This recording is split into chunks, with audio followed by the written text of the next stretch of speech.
Normally, September brings a sigh of relief for parents as the kids head back to school and the family gets settled into a Monday to Friday routine. But this year, of course, everything is different. Many of us parents are looking for ways to keep our sanity this September and onward. So Lisa's here with tips that will help parents and the kids come out on the other side with most of your marbles intact. We need that. And what we need to focus on, Lisa, is organizing our time management. How do you suggest we start to organize that? Oh, T, I hope I give you back all your marbles with this segment, okay? And that is certainly my promise. The first things first, and it's actually a pretty simple tip that we're going to start off with. That is organizing your time and your space, starting with what we constantly have in our hands all day, every day, and that is our smartphones. The biggest thing I want you to do is get familiar with your calendars in the operating system of your phone. So whether you're using a Google Calendar or you're using an iCalendar and an Apple device, there are a ton of updated features that are updated constantly for you to become more organized with your time. I'm going to recommend that you do this for the kids too, because studies have shown kids not only respond better to a schedule, but they become more efficient as they grow as well. So getting used to your calendar on your phone, keeping it updated, that is definitely tip number one. Number two, activating features like family sharing specific to the iCalendar can bring in a network of up to 5 family members, so you can stay updated in real time as those updates to appointments or schedules change. Next thing, what about the devices themselves? On average, every day, we are using 5 to 7 technology devices all day, every day. So we want to make sure that there is a centralized space in the house to keep them charged. So when you get home, make it a practice. Charge it in a charging station like what you see right here. Got our schedule synced. We're all on the same calendar. Everybody's on the same page. We got to talk about food. Lunches, dinners, let's get organized. How can you help us there? How do we make sure that we are avoiding the last minute meal stresses? We're avoiding the lunchbox letdowns. We are avoiding drive-thrus, which are never easy on the waistline or the wallet. I'm going to recommend, number one, let's get ahead of the curve and in your calendar, schedule meal prep twice a week. Next, you can actually get a more robust meal prep app. So we have something called MEALIME in the App Store.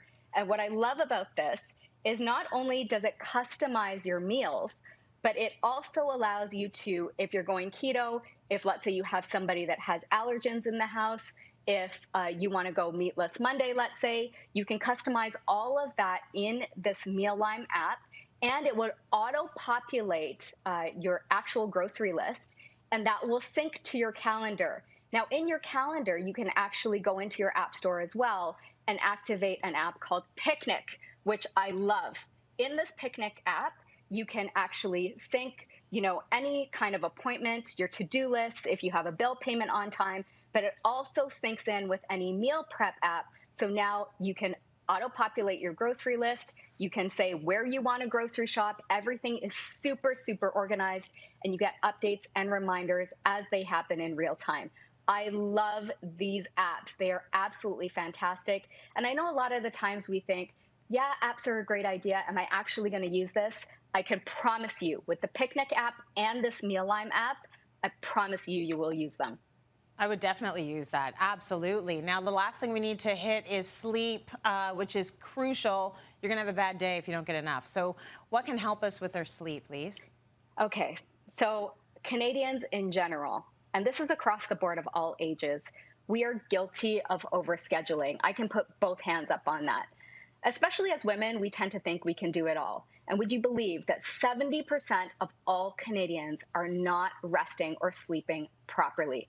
So the first thing I'm going to recommend is let's set the mood. Let's get right into the bedroom and figure out how to improve our lighting and our ambient noise. Because once again, studies show that if your lighting is right and if your ambient noise is there, the chances of you resting properly are definitely higher. So what I have in front of me is a Zenergy, don't you love the name? A Yeah. Zenergy sleep machine. Okay. So this is not only great in terms of, once again, setting up a little bit of a zen, tranquil environment in your room. But this is also an alarm clock, which I love. And what that does is now encourages you to get the devices out of the room, use a traditional alarm clock. You have multiple different sounds, soothing noises. You also have what's called a sunrise light in here. So as we've talked before, T, on this, you can now wake up to what mimics a sunrise. And as we move into the winter months, I think that's really crucial. What I love about this as well is that it has you focus on something else as you're resting for the night instead of the constant hamster wheel and the to-do list that's going on in your head. Next thing, which I'm really going to encourage everybody to do, is set a wake up or a good night routine. And what I mean by that is, do you remember the En Vogue song that says, free your mind and the rest will follow? Oh, do you remember that? 100%, yes. So same thing applies here. The audible.ca app I am loving right now, not only because through COVID I've picked up the benefits of reading each and every day, but in addition to their audiobooks, you now have podcasts that can motivate you. So imagine starting your day or ending your day with real great motivation. But in addition to that, they have something new. They have a wellness as well as a meditation feature in the app now. So now you can listen to tons of titles that will encourage your meditation practice as well.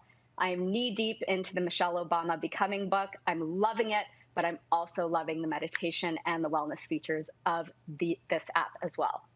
All crucial right now in these times, and that book will energize you, Lisa. Thank you so much for those amazing tips. Love them all.